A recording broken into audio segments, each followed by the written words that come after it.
perkembangbiakan seksual pada hewan.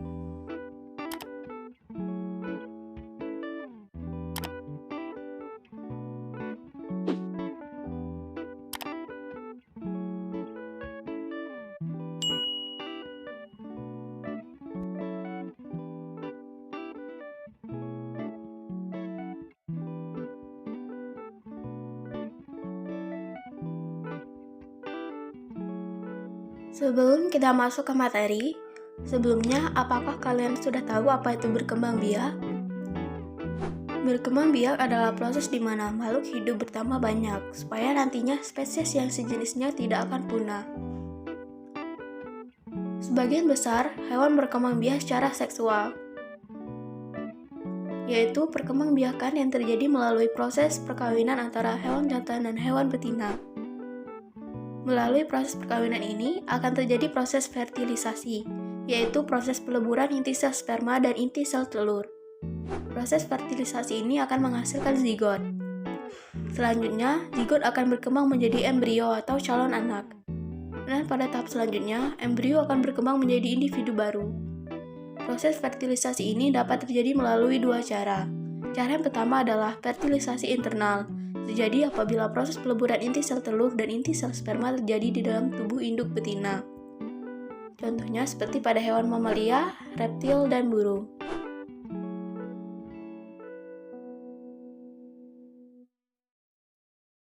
A few moments later.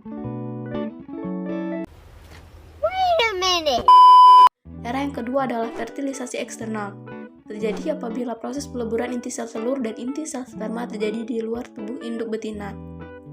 Hewan yang mengalami fertilisasi eksternal adalah kelompok hewan Pisces dan amfibi. Berdasarkan cara perkembangan dan kelahiran embrionya, perkembangbiakan seksual pada hewan dibagi menjadi 3, yaitu vivipar, ovipar, dan ovovivipar. Hewan vivipar. Hewan vivipar disebut juga hewan melahirkan atau mamalia. Hewan vivipar memiliki embrio yang berkembang dalam rahim induk betinanya dan akan dilahirkan pada saat umur sudah mencukupi. Hewan mamalia memiliki kelenjar mama yang mendapatkan susu yang berguna sebagai nutrisi hewan.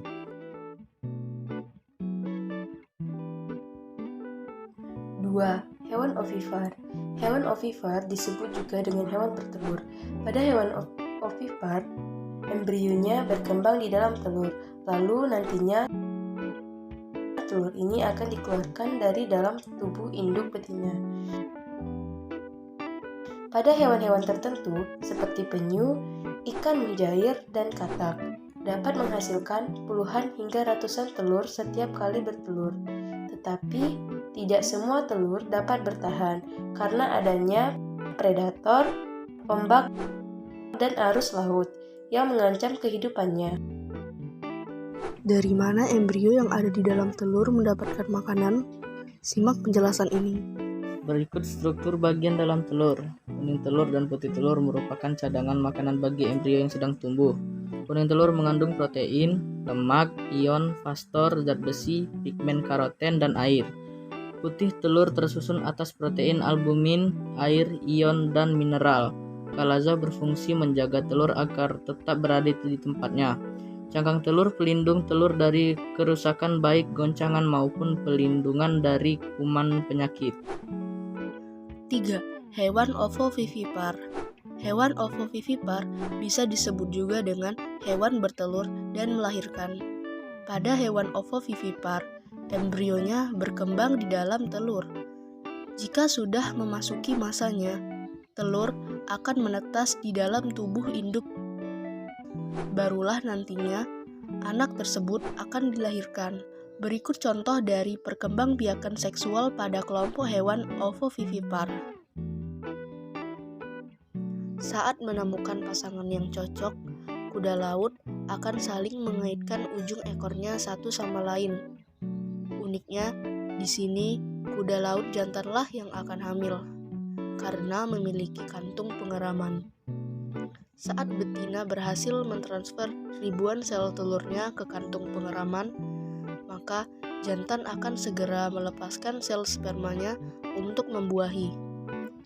Jantan akan mengerami telur selama 10 hingga 14 hari. Proses melahirkan bisa terjadi selama 30 menit, hingga lahirlah ratusan hingga ribuan bayi kuda laut.